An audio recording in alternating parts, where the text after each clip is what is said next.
Presentamos Crónicas de Medicina Interna en la Clínica. Hiponatremia. Comenzamos. ¿Quiénes están en riesgo de desarrollar hiponatremia? Pacientes hospitalizados. La hiponatremia es el trastorno electrolítico más frecuente en el entorno hospitalario. Por el uso de diuréticos tiazídicos, están asociados a un riesgo hasta 5 veces mayor de hiponatremia, especialmente formas moderadas y severas. En los adultos mayores hay mayor susceptibilidad por disminución de la capacidad renal para excretar agua y mayor exposición a fármacos, por el bajo peso corporal e hipopotasemia, que son factores que aumentan el riesgo de hiponatremia inducida por tiazidas. También por el uso de antidepresivos neuromoduladores, como los inhibidores selectivos de la recaptación de serotonina, los inhibidores de la recaptación de serotonina y noradrenalina, también la carbamazepina y oscarbamazepina, que interfieren con la dilución urinaria y favorecen el síndrome de antidiuresis inapropiada. Asimismo, el ejercicio de resistencia prolongado, hasta en un 13% de maratonistas y triatletas pueden desarrollar hiponatremia, incluso severa. También tienen riesgo pacientes con polidipsia primaria y trastornos psiquiátricos, por ingesta excesiva de agua que supera la capacidad renal de excreción, situaciones de baja ingesta de solutos como dietas pobres en proteína y sodio, que limitan la excreción de agua libre, en situación de enfermedad renal crónica, que disminuye la capacidad de diluir la orina, hasta 26% presenta episodios recurrentes, en estados de secreción no osmótica de vasopresina, como insuficiencia cardíaca, cirrosis con ascitis, hipovolemia efectiva, y en situaciones de síndrome de secreción inapropiada de diuresis. La hiponatremia entonces es un trastorno del balance de agua, no solo del sodio. Hay que identificar poblaciones de riesgo para prevenir errores diagnósticos y complicaciones neurológicas. ¿Cómo prevenir o limitar la gravedad de la hiponatremia? Primero, identificar pacientes de alto riesgo, como son los adultos mayores, los pacientes con enfermedad renal crónica, insuficiencia cardíaca, cirrosis, pacientes de unidad de cuidados intensivos y quienes reciban tiazidas, ISRS o IRSN. También educación al paciente, hay que advertir sobre síntomas iniciales como náusea, vómito, cefalea, confusión e indicar búsqueda temprana de atención médica. También la ingesta de líquidos guiada por la sed, evitar la sobrehidratación, especialmente en pacientes en tratamiento con fármacos asociados a hiponatremia, y el monitoreo temprano de sodio sérico. Se recomienda medir sodio 1 a 2 semanas después de iniciar sobre todo los medicamentos mencionados. Otros puntos para evitar hiponatremia son evitar soluciones hipotónicas en hospitalización, que es la principal medida para prevenir hiponatremia adquirida en el hospital. También la medición sistémica de sodio al ingreso hospitalario, que permite la detección temprana y tratamiento oportuno. Suspender o ajustar desencadenantes, hay que reevaluar el uso de las tiazidas, los antidepresivos y otros medicamentos asociados, y también la evaluación inmediata ante un sodio bajo. Todo descenso de sodio debe motivar un estudio etiológico, no solo una corrección empírica. Prevenir hiponatremia es identificar riesgo, evitar sobrehidratación y vigilar el sodio de forma activa. Hallazgos de alarma clínica. Los síntomas neurológicos tempranos, como son náusea, cefalea, mareo, letargo y malestar general, incluso con la hiponatremia leve. Puede haber alteraciones cognitivas como confusión, desorientación y enlentecimiento mental frecuentes cuando el sodio es menor de 120 milimoles sobre litro. Deterioro del estado de conciencia con delirio, estupor o coma en hiponatremia severa. Incluso convulsiones, signo de emergencia neurológica, especialmente en hiponatremia aguda o sodio menor de 115 milimoles sobre litro. Otros hallazgos como alteraciones motoras y del equilibrio, con marcha inestable, torpeza y mayor riesgo de caídas incluso en hiponatremias crónicas leves, síntomas gastrointestinales como vómito persistente y anorexia sin causa aparente, hallazgos asociados en adultos mayores como deterioro neurocognitivo, caídos recurrentes y fracturas de cadera, ausencias de signos claros de deshidratación como la hiponatremia puede presentar datos clínicos evidentes de hipovolemia. La hiponatremia debe sospecharse ante síntomas neurológicos inespecíficos, especialmente en adultos mayores y pacientes hospitalizados. El enfoque diagnóstico de la hiponatremia requiere confirmar hiponatremia verdadera, medir la osmolaridad plasmática para diferenciar hiponatremia hipotónica de pseudohiponatremia o hiponatremia hipertónica, una evaluación integral, una historia clínica detallada, revisión de medicamentos y exploración física dirigida al estado de volumen, así como clasificar el estado de volumen determinar si el paciente está hipovolémico, euvolémico o hipervolémico, que es un paso clave pero clínicamente desafiante. También hay que revisar estudios urinarios dirigidos, solicitar osmolaridad urinaria y sodio urinario para orientar la etiología. El sodio urinario menor de 30 milimoles sobre litro sugiere hipovolemia, mientras que valores mayores de 30 milimoles sobre litro orientan hacia euvolemia. Otros aspectos a tomar en cuenta es descartar causas reversibles antes de SIAD, excluir siempre hipotiroidismo, insuficiencia suprarrenal secundaria y suspender diuréticos tiacídicos. Estudios han demostrado que el error diagnóstico más frecuente es el sobrediagnóstico de SIAD, especialmente cuando no se descartan las patologías mencionadas. Hay que tener cautela con algoritmos diagnósticos. Los algoritmos aislados tienen baja precisión. El juicio clínico es fundamental. Uso diagnóstico de solución salina isotónica puede ayudar a diferenciar hipovolemia de SIAD cuando el estado de volumen es incierto. En situaciones, la imagenología, hay ciertos casos seleccionados cuando el SIAD no tiene una causa evidente, puede requerir estudios para descartar neoplasias o patología pulmonar. Y realizar interconsulta temprana en sodios menores de 120 milimoles sobre litro. Se recomienda valoración por nefrología o endocrinología y está demostrado que este paso reduce mortalidad. El diagnóstico de la hiponatremia es clínico fisiopatológico, no solo algorítmico. Principales causas de hiponatremia según el estado de volumen. Hiponatremia hipovolémica. Se caracteriza por una pérdida de sodio mayor que la pérdida de agua. Puede ser por pérdidas extrarrenales como vómito, diarrea, pancreatitis, sudoración excesiva, obstrucción del intestino delgado y pérdidas renales que puede ser por diuresis osmótica, pérdida cerebral de sal, nefritis perdedora de sal, uso de diuréticos o enfermedad de Addison. Está la hiponatremia euvolémica. El contenido total de sodio corporal es normal o ligeramente reducido con aumento del agua corporal total, que puede ser por polidipsia primaria, disminución de la excreción de solutos, uso de diuréticos, hipotiroidismo, deficiencia de cortisol, síndrome de secreción inapropiada de hormona antidiurética. También tenemos la hiponatremia hipervolémica, donde existe aumento tanto de sodio como de agua corporal total, con predominio de la retención hídrica, que se puede dar en insuficiencia cardíaca, enfermedad hepática con cirrosis, síndrome nefrótico y enfermedad renal crónica.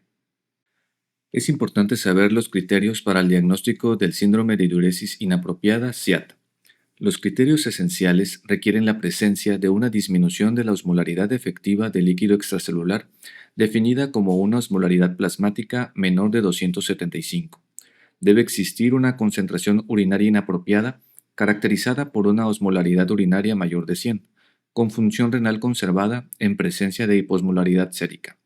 El paciente debe encontrarse en euvolemia clínica, lo cual se define por la ausencia de signos de hipovolemia como ortostatismo, taquicardia, disminución del turgor cutáneo o mucosas secas, y ausencia de signos de hipervolemia como edema subcutáneo o ascitis. Debe observarse ausencia de conservación renal de sodio, es decir, sodio urinario generalmente mayor de 30 milimoles sobre litro cuando la ingesta de sal y agua es normal. Es indispensable la exclusión de otras causas de hipoosmolaridad euvolémica, incluyendo hipotiroidismo, hipocortisolismo y el uso de diuréticos. Hay criterios suplementarios, como la presencia de ácido úrico plasmático bajo, definido como menor de 0.24 milimoles sobre el litro, también un nitrógeno ureico en sangre bajo, menor de 3.57 milimoles sobre el litro, que es un hallazgo frecuente. Se puede encontrar una excreción fraccional de sodio mayor al 1% y una excreción fraccional de urea mayor del 55%. Un test de carga hídrica anormal, caracterizado por la incapacidad de excretar al menos el 90% de una carga de agua de 20 mililitros kilogramo en 4 horas, la incapacidad de diluir la osmolaridad urinaria por debajo de 100 milimoles sobre kilogramo o ambas, apoya el diagnóstico. Finalmente, se observa ausencia de corrección significativa del sodio plasmático con la expansión de volumen, pero mejoría tras la restricción hídrica, lo cual es característico del SIAD. El diagnóstico de la hiponatremia inicia cuando el sodio plasmático es menor de 136 milimoles sobre litro. El primer paso consiste en medir la osmolaridad plasmática, así como los niveles de glucosa y urea, con el objetivo de clasificar el tipo de hiponatremia. Si la osmolaridad plasmática es normal, 275 a 295, debe considerarse pseudohiponatremia. generalmente asociada a hiperlipidemia o hiperproteinemia o bien a la presencia de solutos inefectivos como la glicina. Cuando la osmolaridad plasmática está elevada, mayor de 295, la hiponatremia es hipertónica y se debe a la presencia de solutos osmóticos activos, siendo los más frecuentes la hiperglucemia, el manitol o la glicina. En estos casos, la disminución del sodio se explica por el desplazamiento de agua desde el compartimiento intracelular hacia el extracelular. Si la osmolaridad plasmática es baja, menor de 275, se confirma la presencia de hiponatremia hipotónica, que es la forma más común. En este escenario debe medirse la osmolaridad urinaria, el sodio urinario y en pacientes con vómito el cloro urinario. Cuando la osmolaridad urinaria es menor de 100, la causa más probable es una ingesta excesiva de agua o una disminución en la excreción de solutos, como ocurre en la polidipsia primaria, la potomanía por cerveza o la dieta de té y pan tostado. Si la osmolaridad urinaria se encuentra entre 100 y 200, deben considerarse las mismas causas, polidipsia o baja de carga de solutos, pero también es necesario descartar el síndrome de secreción inapropiada de hormona antidiurética. Cuando la osmolaridad urinaria es mayor de 200, el siguiente paso es evaluar el estado de volumen del paciente. En pacientes con alta probabilidad clínica de hipovolemia, deben considerarse pérdidas gastrointestinales, renales o cutáneas. En pacientes clínicamente euvolémicos, la causa más frecuente es el síndrome de secreción inapropiada de hormona antidiurética, una vez descartadas insuficiencia suprarrenal e hipotiroidismo. En pacientes con hipervolemia deben considerarse entidades como insuficiencia cardíaca, cirrosis hepática, síndrome nefrótico o enfermedad renal crónica. El tratamiento de la hiponatremia depende de tres factores: agudeza, gravedad y causa de la hiponatremia. La clasificación por tiempo de evolución, donde definimos agudo, inicio de menor de 48 horas, crónico, más de 48 horas o duración desconocida. Hiponatremia aguda puede ser igual a una urgencia neurológica, se puede asociar a edema cerebral y riesgo de herniación cerebral por hinchazón de las neuronas. También la adaptación cerebral en la hiponatremia crónica puede darse tras 24 o 48 horas, ya que el cerebro empieza a perder osmolitos para adaptarse. Esta adaptación aumenta el riesgo de lesión cerebral si la corrección es rápida. La clasificación por gravedad según el nivel del sodio sérico puede ser leve, de 130 a 135 milimoles, moderada, de 120 a 129, y grave, menor de 129. Hay diferencias entre guías internacionales donde las variaciones menores entre guías estadounidenses y europeas, pero la realidad es que menor a 120 milimoles sobre litro se considera hiponatremia grave en la mayoría. El principio fundamental del tratamiento es corregir demasiado rápido puede ser tan peligroso como no tratarlo, y la hiponatremia no se trata igual en todos los pacientes. El tiempo, la gravedad y causa lo determinan. ¿Con qué rapidez debe corregirse los niveles de sodio en los casos de hiponatremia aguda y severamente asintomática? Dentro del objetivo esencial es revertir el edema cerebral y los síntomas neurológicos graves como convulsiones, coma y herniación. Las metas de corrección temprana se establecen que debería aumentarse el sodio sérico de 4 a 6 milimoles sobre litro, esto siendo suficiente para mejorar síntomas y no buscar una normalización inmediata. La estrategia recomendada es administrar sodio en solución salina hipertónica al 3%, preferentemente en bolos intermitentes con vigilancia estrecha. Y después de la mejoría clínica, ir reduciendo la velocidad de la corrección y continuar con un enfoque conservador. Siempre hay que tener seguridad, aunque el riesgo es menor que en hiponatremia crónica, el síndrome de desmielinización osmótica puede ocurrir si hay una sobrecorrección. ¿Cuáles son las manifestaciones del síndrome de desmielinización osmótica y quiénes están en riesgo? Pues básicamente es una complicación neurológica grave, secundaria a la corrección rápida de la hiponatremia, especialmente cuando es crónica. Su inicio puede tener síntomas que aparecen 2 a 6 días después de la corrección del sodio, a menudo tras una mejoría inicial. Dentro de las manifestaciones neurológicas pueden tener disartria, disfagia, paraparesia o cuadriparesia, ataxia, trastornos del movimiento y alteraciones cognitivas. Es una afección severa, pues puede evolucionar a un síndrome de cautiverio conocido como locked-in, coma o incluso la muerte. Pacientes con mayor riesgo son aquellos que tienen hiponatremia crónica, alcoholismo, desnutrición, cirrosis hepática, hipopotasemia y sodio menor de 105 milimoles sobre litro. Otros grupos vulnerables son aquellos que han tenido trasplante hepático, enfermedad crítica prolongada y estados con rápida excreción de agua libre. ¿Cuáles son las manifestaciones del síndrome de desmielinización osmótica y quién está en riesgo? Pues ocurre cuando la hiponatremia crónica se corrige demasiado rápido. Los inicios de los síntomas generalmente aparecen entre 2 a 6 días después de la corrección de sodio. Dentro de las manifestaciones neurológicas podemos tener disartria, disfagia, paraparesia o cuadriparesia, confusión, obnubilación y coma. Dentro de los umbrales de alto riesgo, el aumento del sodio sérico superior a 10 milimoles sobre litro en 24 horas o mayor de 18 milimoles sobre litro en 48 horas. Es importante la vigilancia, el reconocimiento temprano y la monitorización cuidadosa van a poder reducir la incidencia de este síndrome hasta en un 0.2%. Corrección del sodio en hiponatremia crónica. El principio general es la velocidad de corrección, ya que debe equilibrarse entre evitar la desmielinización osmótica y prevenir el infratratamiento, que también aumenta la mortalidad. Los límites estándares de corrección en pacientes sin síntomas graves, el sodio sérico no debería aumentar más de 10 milimoles sobre litro en 24 horas o más de 18 milimoles sobre litro en 48 horas. Dentro de los pacientes de alto riesgo o con mayor riesgo de desmielinización están aquellos que tienen trastornos por consumo de alcohol, hipopotasemia, desnutrición, enfermedad hepática y sodio sérico menor de 105 milimoles sobre litro. Y los objetivos en alto riesgo deberían modificarse a una meta diaria de 4 a 6 milimoles sobre litro con un máximo menor a 8 milimoles sobre litro en 24 horas. Entonces, la corrección demasiado rápida equivale a un riesgo neurológico, que puede estar asociado a un curso bifásico, con una mejoría inicial seguida de un deterioro neurológico entre el segundo y sexto día. Las correcciones demasiado lentas también se consideran un riesgo ya que tienen mayor mortalidad. Tasas menores de 6 milimoles sobre litro en 24 horas se asocian con mayor mortalidad hospitalaria. El rango más seguro en muchos estudios entre la corrección se consideran niveles entre 6 y 10 milimoles sobre litro en 24 horas, y estos se asocian con menor mortalidad y menor estancia hospitalaria.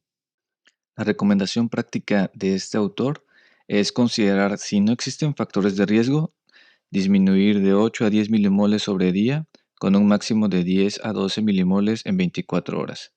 Y si existen factores de riesgo, disminuirlo solo de 6 a 8 milimoles día o un máximo de 8 milimoles en 24 horas.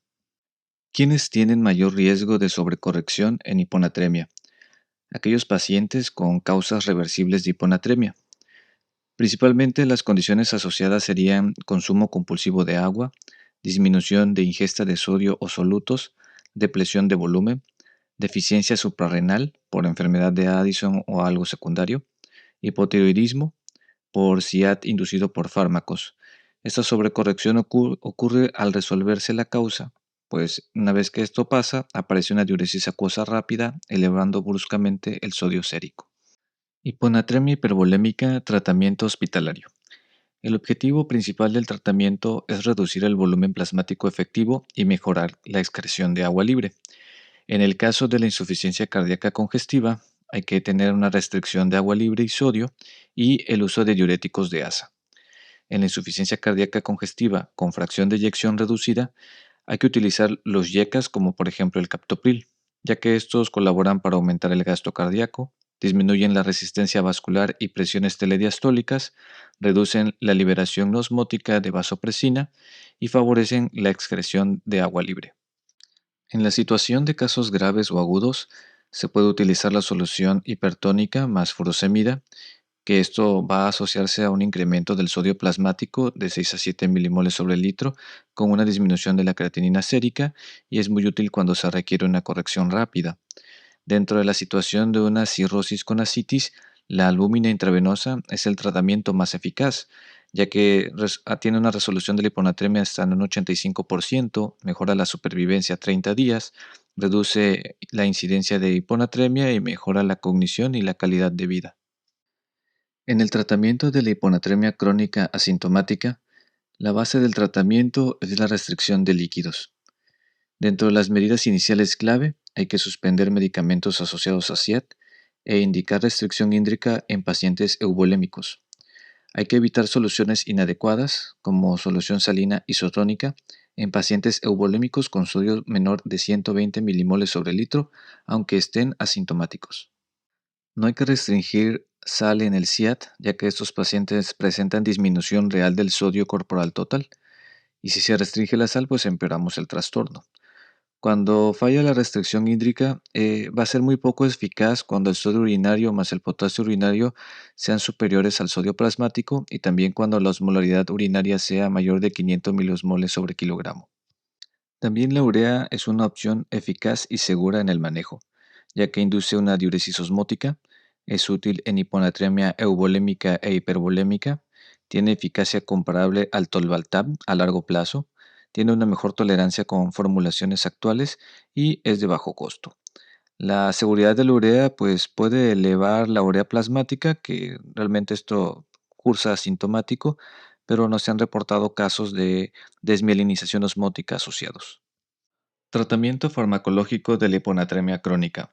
La empaglifosina, un ISGLT2, tiene la capacidad de disminuir la reabsorción de glucosa en el túbulo proximal, produce diuresis osmótica, aumenta el sodio plasmático, puede ser hasta más de 10 milimoles sobre litro contra 7 milimoles sobre litro en placebo a 4 días, o más de 4 milimoles sobre litro en 4 semanas sin cambios con el placebo.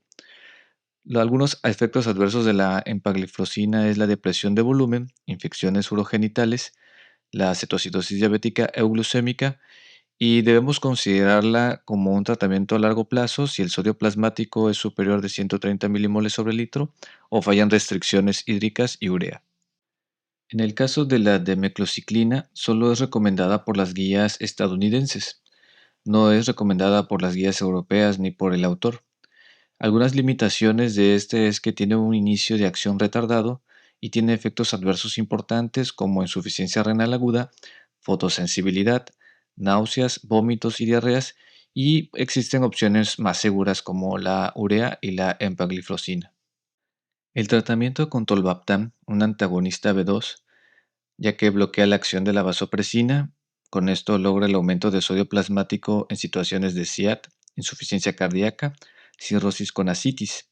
Sin embargo, existen algunos riesgos, como una sobrecorrección del 13.1% versus el 3.3% en los controles, pero bueno, no tiene casos reportados de desmielinización osmótica. Algunas limitaciones también son el costo elevado, también el inicio ideal debería ser en un hospital con vigilancia, no tiene un beneficio en la mortalidad a largo plazo y la FDA solamente recomienda su uso por 30 días.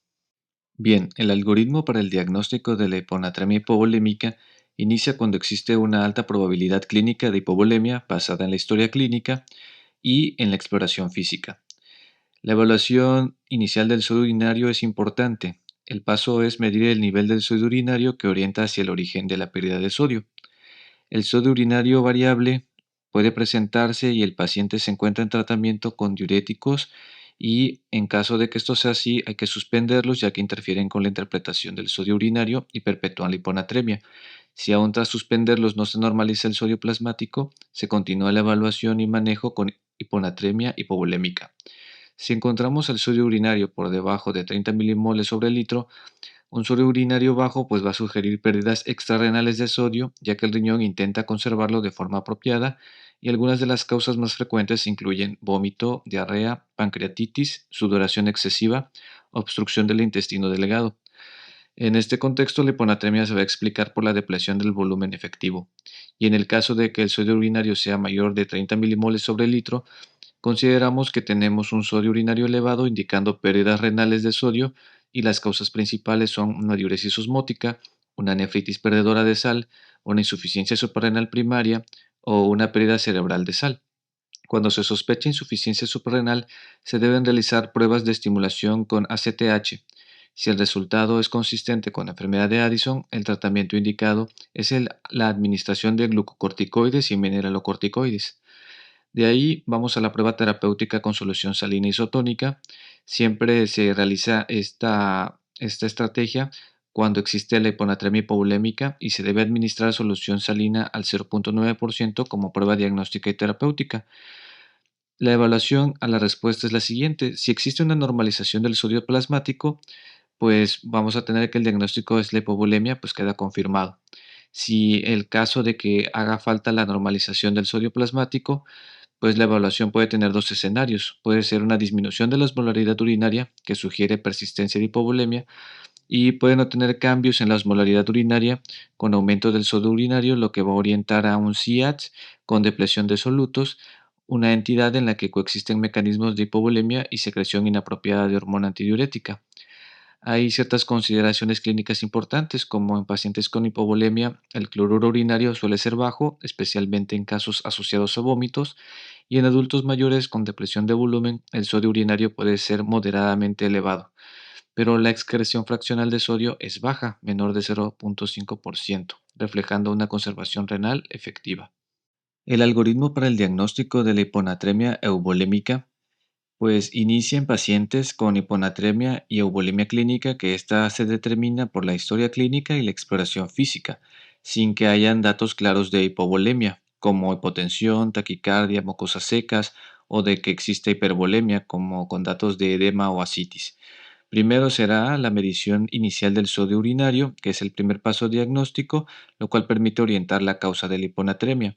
En el caso de que el sodio urinario sea menor de 20 milimoles sobre litro, este hallazgo va a sugerir una probable hipovolemia, aun cuando clínicamente el paciente parezca euvolémico.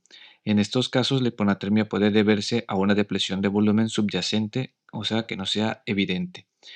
El sodio urinario variable puede presentarse cuando se consumen diuréticos, ya que estos alteran la interpretación del sodio urinario. En este escenario, el siguiente paso sería suspender los diuréticos y reevaluar la respuesta. Si el sodio plasmático se normaliza, se descarta el diagnóstico de SIAD. Si el sodio plasmático no se normaliza, se continúa la evaluación diagnóstica. En la situación del sodio urinario entre 20 y 40 milimoles sobre litro, este rango intermedio puede observarse tanto en hipovolemia leve como en una euvolemia verdadera, por lo que requiere una evaluación adicional. El sodio urinario mayor de 40 milimoles sobre litro, este sodio urinario en un paciente euvolémico va a sugerir una probable euvolemia verdadera. En este contexto deben considerarse causas como el síndrome de secreción inapropiada de hormona antidiurética, la deficiencia de cortisol o el hipotiroidismo. Antes de confirmar el diagnóstico de SIAD, es obligatorio descartar insuficiencia suprarrenal e hipotiroidismo, ya que ambas entidades pueden simular el SIAD. Se va a realizar la prueba terapéutica con solución salina isotónica en los casos en los que persiste la duda diagnóstica. El algoritmo indica administrar una carga de solución salina isotónica al 0,9% de 1 a 2 litros como prueba diagnóstica y terapéutica.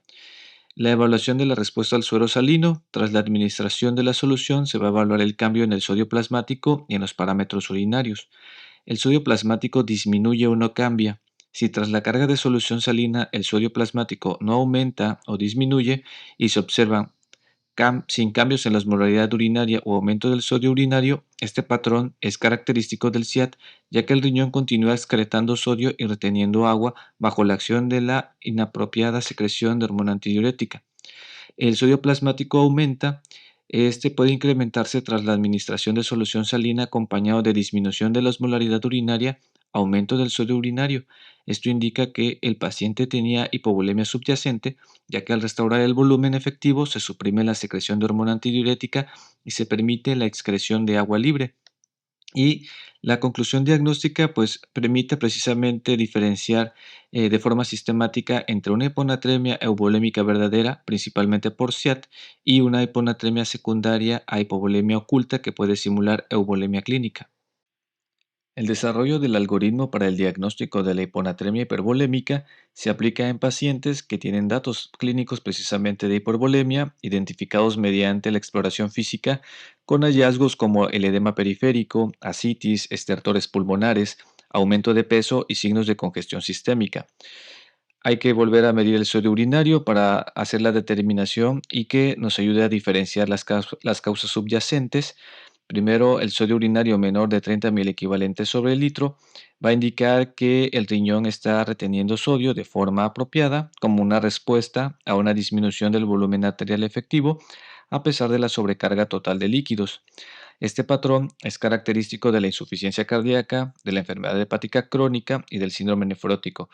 En estas condiciones, la hiponatremia se debe a una activación neurohormonal que va a favorecer la retención de agua y diluye el sodio plasmático.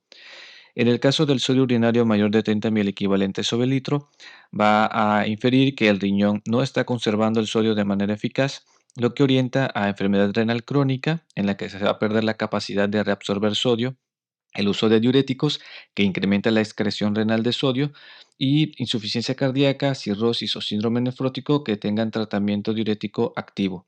En estos casos, el sodio urinario elevado no descarta hipervolemia, sino que refleja la interferencia farmacológica o el daño renal. Bueno, dentro de las consideraciones clínicas importantes, en pacientes que reciben diuréticos, el sodio urinario puede ser mayor de 30.000 equivalentes sobre el litro, incluso en presencia de hipervolemia. Y los pacientes con enfermedad renal crónica avanzada pueden presentar hiponatremia hipervolémica con sodio urinario elevado debido a la pérdida de la capacidad de concentración y dilución renal. El tratamiento de la hiponatremia hospitalaria según la presentación clínica, en la situación de una presentación grave como paro cardiorrespiratorio, convulsiones, somnolencia profunda o coma, las guías europeas recomiendan solución salina hipertónica al 3% en bolos de 150 mililitros en 20 minutos y repetirlo si es necesario, y tener una meta inicial de unos 5 milimoles sobre el litro de sodio, con un máximo de 10 milimoles sobre el litro. Hay que tener una monitorización cada 6 horas y luego cada 24 horas. En el panel estadounidense recomienda 100 mililitros de solución salina hipertónica al 3% en 10 minutos hasta 3 dosis y no exceder más de 10 milimoles sobre el litro en 24 horas y monitorizar el sodio cada 4 horas las primeras 24 horas y luego cada 6 a 12 horas. En el caso de la hiponatremia aguda sin síntomas graves, las guías europeas recomiendan que si no hay mejoría clínica, utilizar solución hipertónica al 3% y mantener una meta adicional de 5 milimoles sobre litro. Y en el panel estadounidense recomienda los 150 mililitros en 20 minutos o una infusión de 0.5 a 2 mililitros kilogramo hora de la solución hipertónica y hay que monitorizar el sodio cada 2 horas durante la infusión y luego cada 24 horas. En la situación de hiponatremia moderadamente grave, con síntomas como náusea, cefalea, confusión o vómito, las guías europeas recomiendan utilizar 150 mililitros de solución salina al 3% en 20 minutos con una meta de subir el sodio en 5 milimoles sobre litro. Repetir solo si no hay mejoría con un máximo de 10 milimoles litro en 24 horas y un límite menor de 8 milimoles litro por 24 horas. Y recomienda medir el sodio de 6 a 12 horas. Las guías estadounidenses en este contexto no recomiendan la solución salina hipertónica, se prefiere una corrección lenta, menor de 8 milimoles sobre litro día, con restricción hídrica y el tratamiento de las causas. En el caso de la hiponatremia crónica sin síntomas graves, la recomendación es suspender líquidos no esenciales y fármacos contribuyentes, así como la restricción hídrica con cierto grado de corrección gradual, que sea menos de 10 milimoles sobre litro en las primeras 24 horas, también menos de 8 milimoles sobre litro en cada 24 horas posteriores y monitorizar el sodio cada 6 a 8 horas. En el caso de que exista la sobrecorrección, que se considera una emergencia médica, y tener en cuenta que el riesgo de síndrome de desmielinización osmótica es muy probable, hay que detener el tratamiento inmediatamente si detectamos que tenemos un mayor incremento de 10 milimoles sobre litro de sodio en 24 horas o mayor de 18 milimoles sobre litro en 48 horas. Y el manejo del siguiente sería utilizando dextrosa al 5% en agua más desmopresina, monitorizar el sodio cada 2 horas hasta el control y luego cada 4 a 6 horas durante las próximas 48 horas.